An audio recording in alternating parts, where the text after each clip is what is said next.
JDU ने RJD के राष्ट्रीय अध्यक्ष पद पर लालू प्रसाद यादव के एक बार फिर से नामांकन करने के पर जोरदार हमला किया है।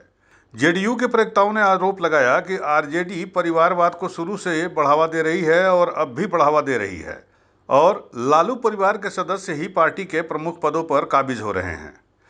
अब आपको बताते हैं कि जेडीयू ने आरोप क्या लगाए हैं। आपको बता दें कि जेडीयू के आरोप क्या हैं। पहला, परिवारवाद। जेडीयू प्रवक्ता अनुप्रिया पटेल, अंजुम आरा और निहोरा प्रसाद यादव ने कहा कि आरजेडी में परिवार के सदस्य ही प्रमुख पदों पर काबिज हैं। उन्होंने कहा कि लालू प्रसाद यादव के परिवार के सदस्य ही पार्टी के महत्वपूर्ण पदों पर हैं, जैसे कि राबड़ी देवी विधान परिषद की नेता हैं और तेजस्वी यादव विधानसभा में नेता प्रतिपक्ष हैं। मीसा भारती की भूमिका पर भी इन्होंने सवाल उठाए और कहा कि मीसा भारती सांसद हैं और सारण से चुनाव लड़ती हैं, जो परिवारवाद का एक उदाहरण है। जेडीयू का ये हमला आरजेडी के लिए एक बड़ा राजनीतिक चुनौती हो सकता है, खासकर तब जब तेजस्वी यादव एनडीए पर परिवारवाद का आरोप लगा रहे हैं, पलटवार कर रहे हैं। अब बिहार में विधानसभा का चुनाव नजदीक है। आरजेडी को अपने परिवारवाद के आरोपों को जवाब देना होगा और यह साबित करना होगा कि उनकी पार्टी में लोकतांत्रिक तरीके से भी निर्णय लिए जाते हैं। इसका जवाब तो तेजस्वी यादव को देना होगा और जनता इस बात को समझ रही है।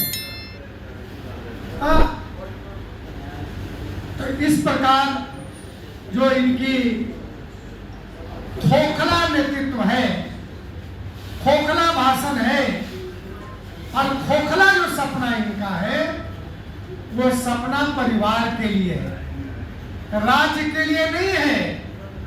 अगर राज्य के लिए हुआ होता तो शायद लालू यादव जी के स्थान पर किसी दूसरे व्यक्ति को, युवा वर्ग को, जिसकी बात वो करते हैं कि हम युवा राजनीति करना चाहते हैं, युवा बिहार है, वैसे जगह पर वैसे व्यक्ति को, युवा को जगह देते तो लगता कि वाकई में युवाओं के लिए पॉजिटिव है, सकारात्मक है तेजस्वी यादव।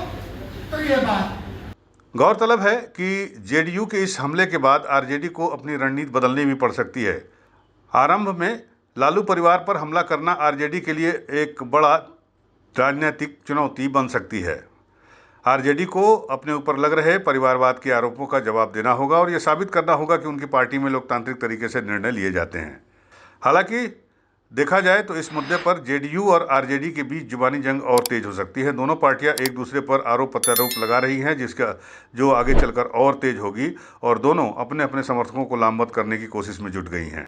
बहरहाल, परिवारवाद के आरोप और प्रत्यारोप के बीच बिहार विधानसभा चुनाव की लड़ाई कहां तक जाएगी, ये देखने वाली बात होगी। यूपी न्यूज़ 9 के लिए पटना से अमित कुमार वर्मा की रिपोर्ट।